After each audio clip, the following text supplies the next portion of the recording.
Hello, my name is Paul Weston and I am a racist. I know I'm a racist because I'm told I'm a racist by a great deal of people.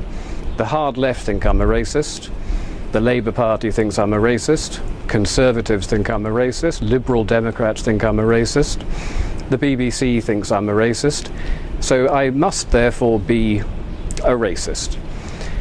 Why am I a racist? It's very simple. I wish to preserve the culture of my country. I wish to preserve the people of my country.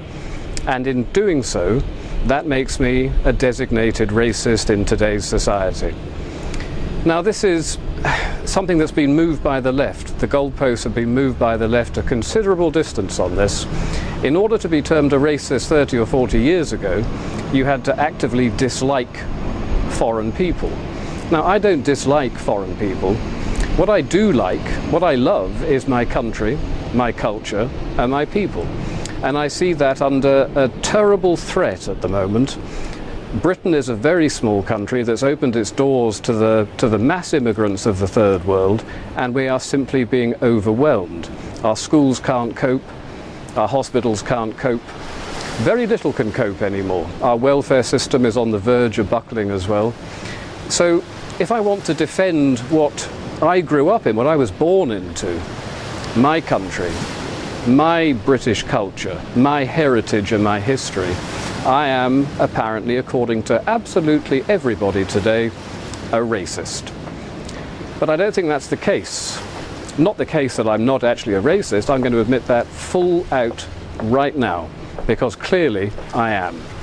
I've been told by so many people I am, it simply must be true. I'm probably also an Islamophobe. A phobia is an irrational fear of something. Now, I don't have an irrational fear of Islam.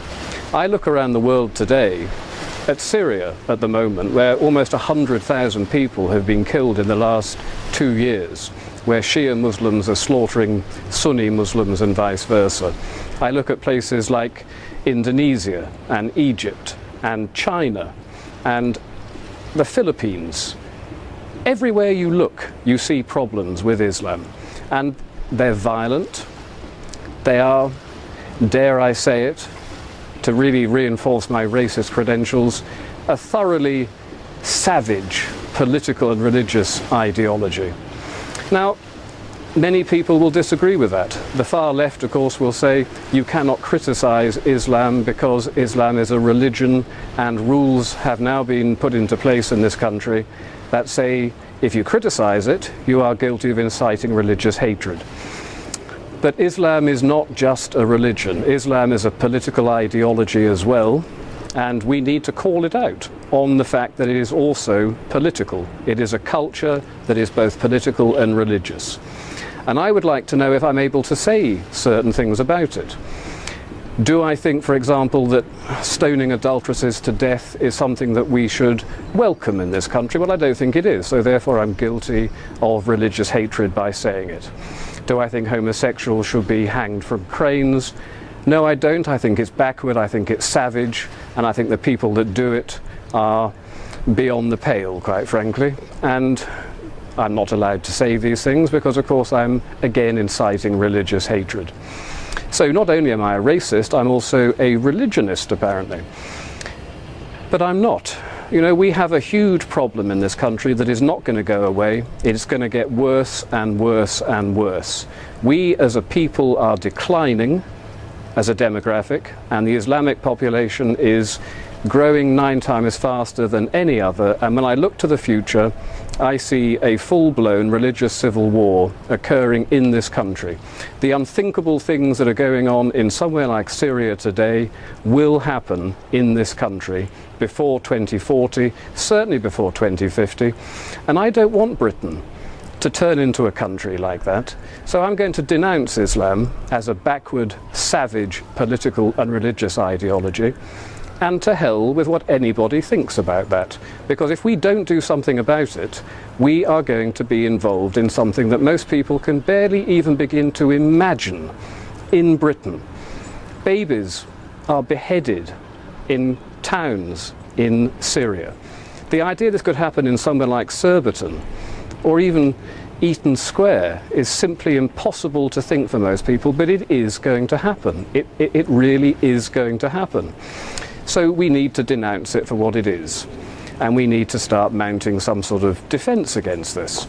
But the trouble with mounting a defence against it is that you get hit with the racist accusation.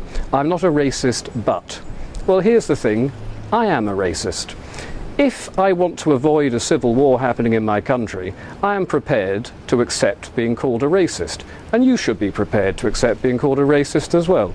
Let's all just say, yes, we're dreadful, dreadful racists, and let's start denouncing an ideology that is the most primitive, backward, savage ideology that we've willfully imported into this country by the left, by people like Tony Blair, who did it deliberately in order to undermine our culture, our people, our country, my country. They did it deliberately.